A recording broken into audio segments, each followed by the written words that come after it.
नमस्कार, मी प्राध्यापक सुधीर दिंडे। आज आपण लोकप्रशासनाचे स्वरूप जे आहे ते मागच्या लेक्चरमध्ये जे बघितलं होतं ते आज आपण कंटिन्यू करणार आहोत। यामध्ये आपण प्रामुख्याने लोकप्रशासनाच्या स्वरूपाबाबत एक विस्तृत आणि सविस्तर अशी चर्चा आजपर्यंत केलेली आहे। यामध्ये काही सामायिक मुद्दे ही आपण बघितलेले आहे। त्यामध्ये आपण बघतो की विश्वव्यापकता, लोकप्रशासनाच्या स्वरूपामध्ये लोकप्रशासनाची असणारी विश्वव्यापकता, आणि दुसरा मुद्दा म्हणजे लोकप्रशासन एक स्वतंत्र विकसित अशी ज्ञानशाखा। ह्या दोन्ही बाबी आपण या ठिकाणी अभ्यासलेल्या आहे। आज आपण ह्यामध्ये या ठिकाणी तिसरा मुद्दा बघणार आहोत की लोकप्रशासन हे एक सामाजिक परिवर्तनाचं साधन आहे। अतिशय जुन्या काळापासून ह्या भारतीय समाजामध्ये अनेक रूढी, प्रथा, परंपरा ज्यांचा काही समाजातील ठराविक गटांना फार मोठा त्रास होता किंवा त्यामधून त्या गटांचं खूप मोठ्या प्रमाणावर शोषणही झाल्याचं आपल्याला दिसून येते। परंतु स्वातंत्र्यप्राप्तीनंतर समाजाच्या सर्व गटांना सोबत घेऊन चालण्याच्या दृष्टिकोनातून सर्व प्रकारचे कायदे, नियम हे करण्यात आले, आणि ह्या कायदे नियमांची खऱ्या अर्थाने अंमलबजावणी करून समाजामध्ये ही समानता प्रस्थापित करण्यामध्ये लोकप्रशासनाचा सहभाग हा फार मोठा आहे, किंवा लोकप्रशासनाचा भागीदारी ही फार मोठी असलेली आपल्याला या ठिकाणी दिसून येते। त्यामुळे लोकप्रशासन एक सामाजिक परिवर्तनाचं साधन आहे असं मानण्यात येते। प्रामुख्याने आपण बघतो की लोकप्रशासनाद्वारेच नव समाज निर्मितीचे स्वप्न साकार केले जाऊ शकते। मागास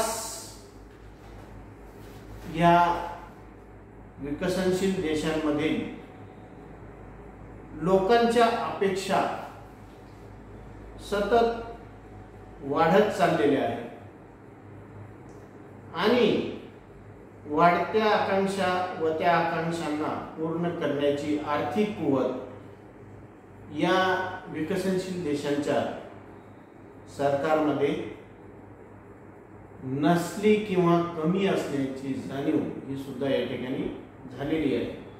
परिणामी लोकप्रशासन व्यवस्थेवर याचा मोठा ताण पडत आहे, कारण या ठिकाणी कल्याणकारी राज्य संकल्पनेची तर स्वीकार केला, प्रत्येक क्षेत्रात पालकत्वाची भूमिका घेतली, आणि प्रत्येक क्षेत्रात हा जो विकास साध्य करायचा आहे, हा जो करावयाचा प्रत्येक क्षेत्रातील विकास आहे, यासाठी लागणारी अनेक स्वरूपाची कार्य ही लोकप्रशासनाला करावी लागतात, आणि त्याच्यासाठी लागणारी रिसोर्सेस, इकॉनॉमिकल रिसोर्सेस असो, टेक्निकल असो, या इन्फ्रास्ट्रक्चर असो, या सर्व बाबींचा प्रामुख्याने ताण हा लोकप्रशासनावर पडताना आपल्याला दिसून येतो। अशा तणावपूर्ण परिस्थितीमध्ये प्रशासनाला समाज परिवर्तनाचे पण कार्य करावे लागते। मागासलेल्या समाजाच्या आर्थिक सामाजिक विकास वेगाने घडवून आणण्याची जबाबदारी ही अविकसित राज्यांतील सरकारांनी स्वीकारली आहे, आणि ही कशाच्या माध्यमातून स्वीकारलेली आहे तर ह्या कल्याणकारी राज्य संकल्पनेच्या माध्यमातून। स्वाभाविकच विकसनशील राष्ट्रामधील प्रशासन यंत्रणेचे कार्य व जबाबदाऱ्या ह्या मोठ्या प्रमाणावर वाढल्या आहेत। प्रशासन व्यवस्थेच्या कार्यक्षमतेवर देशातील समाजाचे भवितव्य हे अवलंबून आहे। प्रशासनाकडे जेवढे लक्ष दिले जाते तेवढे अनेक गरीब राज्यांमध्ये हे देण्यात येत नाही। प्रशासनाकडे दिली जाणारी सर्वच स्वरूपाची कार्य ही अतिशय व्यापक अशा स्वरूपाची असलेली आपल्याला दिसून येतात. भारतासारख्या विकसनशील राज्याला विकास करायचा असेल, आर्थिक योजना व्यवस्थितपणे राबवायच्या असतील आणि समाजाचे आर्थिक सामाजिक प्रश्न सोडवून एक नवीन समाज निर्माण करायचा असेल तर त्यासाठी कार्यक्षम प्रशासन व्यवस्था निर्माण करावीच लागेल. नसता नवसमाज निर्मितीचे स्वप्न साकार होऊ शकणार नाही. म्हणून या दृष्टिकोनातून लोकप्रशासनाला नवसमाज निर्मिती किंवा सामाजिक परिवर्तनाचे साधन मानण्यात येते. ज्या काही कल्याणकारी राज्य संकल्पनेतना विकासाची उद्दिष्टे ही शासनामार्फत निश्चित करण्यात आलेली आहे. यामध्ये सर्वात महत्त्वाचं म्हणजे हा सामाजिक विकास. हे सर्वाधिक महत्त्वाचं उद्दिष्ट शासनामार्फत निश्चित करण्यात आलेलं आहे. आणि या नवसमाज निर्मितीचं किंवा या सामाजिक परिवर्तनामध्ये शासनाला जी काही बाब अपेक्षित आहे ती बाब या ठिकाणी म्हणजे समाजामध्ये समता प्रस्थापित व्हावी, याचबरोबर समाजाच्या प्रत्येक घटकाला आपल्या विकासाची ही समसमान संधी मिळावी. आणि हे साध्य करायचे असेल तर यामध्ये लोकप्रशासनाची मदत ही सर्वात महत्त्वाची व गरजेची अशी असते. आणि याच्यासाठी शासनाला देशामध्ये सर्वात महत्त्वाची बाब म्हणजे एक सक्षम कार्यक्षम अशी प्रशासकीय व्यवस्था निर्माण ही करावीच लागेल, जी ह्या शासनाच्या विकास धोरण योजना सूचनांना योग्य प्रकारे न्याय देऊ शकते. आणि या कारणाने हे मानण्यात येतं की लोकप्रशासन हे एक समाज निर्मितीचे एक महत्त्वाचे आणि मोठे साधन आहे. त्याचबरोबर आपण बघतो सर्वात महत्त्वाची बाब व्यापक आणि मक्तेदारी स्वरूप. लोकप्रशासनाच्या स्वरूपामध्ये सर्वात महत्त्वाचा मुद्दा की लोकप्रशासनाचे स्वरूप हे व्यापक आणि मक्तेदारी स्वरूपाचे आहे. यामध्ये आपण बघतो की लोकप्रशासनाची संघटना एक सर्वात मोठी संघटना आहे, ज्यामधून लाखो कर्मचारी हे नित्य नियमाने पूर्ण वेळ काम करताना आपल्याला दिसून येतात. या सरकारी संघटनांमधून विविध प्रकारची कामे करण्यात येतात. भारतातील सरासरीने नोकरी धंदा करणाऱ्या माणसापैकी एक माणूस सरकारी नोकरीत असतो. केंद्र, घटक राज्य व स्थानिक स्वराज्य संस्था या सर्व सरकारी यंत्रणांमधून लाखोंच्या संख्येने कर्मचारी अधिकारी हे कार्य करीत असतात. गावोगावी सरकारी कार्यालय व कचेऱ्या ह्या निर्माण करण्यात आलेल्या आहेत, ज्यामधून मोठ्या प्रमाणात लाखोच्या संख्येने हे कर्मचारी काम करतात. अमेरिकेसारख्या देशात सरकारला सर्वात मोठा व्यवसाय मानण्यात येते. भारतासारख्या गरीब व विकसनशील राष्ट्रामध्ये तर सरकारला व त्याच्या कार्याला काहीही दुसरा पर्याय नसतो. सरकारी कार्याची व्याप्ती वैयक्तिक जीवनापर्यंत पोहोचलेली आहे. असं म्हणतात, माणसाचा जन्मापासून ते मृत्यूपर्यंत लोकप्रशासनाशी संबंध हा येत असतो.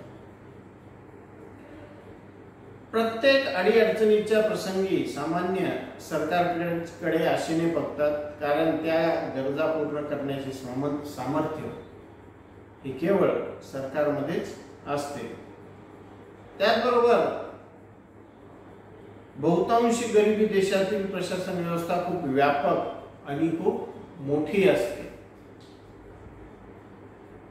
प्रशासकीय संघटना फार मोठ्या असतात. प्रशासक व सरकारी कर्मचाऱ्यांची संख्या ही फार मोठी असते. लोकप्रशासनाचे बहुतांशी कार्य हे मक्तेदारी स्वरूपाचे असते. मक्तेदारी म्हणजे काय? अनेक वेळा हा शब्द आपण त्या ठिकाणी मोनोपॉली हा मक्तेदारी हा शब्द आपण वापरतो. अनेक वेळा खेळताना किंवा सहजगत्या आपण तुझी काही मक्तेदारी आहे का इथे, अशा पद्धतीनं एक मक्तेदारी म्हणजे असं कार्य की ते कार्य केवळ तोच घटक करू शकतो, दुसऱ्याला ते करण्याची परवानगी नसते. याला म्हणतात मक्तेदारी. जसं कुटुंबामध्ये कुटुंब प्रमुख हा प्रामुख्याने निर्देश देतो आणि एक स्वरूपाची ती एक मक्तेदारी त्याची ही असते. याच पद्धतीनं आपण बघतो की भारतासारख्या या सामाजिक व्यवस्थेमध्ये अनेक स्वरूपाची जनहिताची सार्वजनिक क्षेत्रातील कार्य ही केवळ लोकप्रशासनच करू शकते. खाजगी प्रशासन अथवा इतर प्रशासन ते करू शकत नाही. ही जी आहे ही लोकप्रशासनाची असणारी मक्तेदारी आहे. आज त्याचं प्रमाण काय आहे, त्याची किती प्रभावशीलता आहे हा भाग वेगळा, परंतु हे आजही आहे की लोकप्रशासन ही मक्तेदारी आजही लोकप्रशासनाचं वैशिष्ट्यपूर्ण स्वरूप स्पष्ट करताना आपल्याला दिसून येते. ह्या मक्तेदारीचं उदाहरण बघायचं तर कर वसूल करणे, न्याय देणे, सैन्य ठेवणे, कायदा सुव्यवस्था टिकवणे यासारखी कामे आजही केवळ लोकप्रशासनच करते. एखाद्या खाजगी टाटा कन्सल्टन्सीचा माणूस आला आणि तुम्ही सिग्नल तोडलं त्याला 500 रुपये भरा असं म्हणू शकत नाही. त्या ठिकाणी जे काही ट्रॅफिक पोलीस असतात तेच तुम्हाला थांबवून त्या ठिकाणी दंड वसूल करतील किंवा तुम्हाला सूचना देतील, तुम्हाला तंबी देतील. या बाबी हे मक्तेदारीचं स्वरूप आजही लोकप्रशासनाचं आहे. लोकप्रशासनाच्या कार्यांना अनेकदा मक्तेदारी स्वरूपात आपल्याला बघता येतं. त्याचबरोबर त्या व्यवस्थेसोबत कोणीही त्याबाबत स्पर्धा ही करू शकत नाही. त्याचबरोबर आणखीन एक महत्त्वाचं लोकप्रशासनाच्या स्वरूपामध्ये की लोकप्रशासन सार्वजनिक हित हेच प्रमुख ध्येय म्हणून आपलं प्रत्येक कार्य करीत असते. प्रशासकीय संघटना खूप मोठ्या असतात, बहुतांशी मक्तेदारी स्वरूपाच्या असतात. असे असले तरी लोकप्रशासनाचे अंतिम ध्येय मात्र सार्वजनिक हित हेच असते. लोकप्रशासन यंत्रणेतील कार्य करणाऱ्या लाखो सरकारी कर्मचाऱ्यांच्या स्वार्थासाठी नव्हे तर सार्वजनिक हितासाठी प्रशासन व्यवस्था निर्माण करण्यात येत असते. हजारो सरकारी कार्यालयातनं कार्यरत हे सरकारी नोकरवर्ग स्वहितासाठी नाही तर लोकहितासाठी कार्य करीत असतात. एवढेच नव्हे तर त्यांच्या साधारणतः निष्पक्षपाती स्वरूपाची सेवा सर्व नागरिकांना यामधून देण्यात येत असते. कोणत्याही आधारावर निरनिराळ्या नागरिकांमध्ये कसल्याही स्वरूपाचा भेदभाव हा केला जात नाही. शेवटी प्रशासक व प्रशासकीय यंत्रणा पर्यायाने लोकांना अप्रत्यक्षपणे का होईना जबाबदार असतेच. आपण बघतो लोकप्रशासन प्रामुख्याने ना नफा ना तोटा या तत्वावर कार्य करते. सोबतच भारतासारख्या ह्या लोकशाही देशामध्ये ही जी सार्वजनिक प्रशासकीय यंत्रणा आहे ही अप्रत्यक्षपणे का होईना जनतेला जबाबदार असते. ह्या कार्यकारी शाखेमार्फत का होईना ती जनतेला जबाबदार असते आणि त्यामुळं हिच्या स्थापनेचा उद्देश हा लोकहित आहे. हिच्या कार्य करण्याचा उद्देश हा लोकहित आहे. हिच्या प्रत्येक भूमिकेमागे प्रमुख उद्देश हा लोकहित हाच आहे. अशा पद्धतीनं हे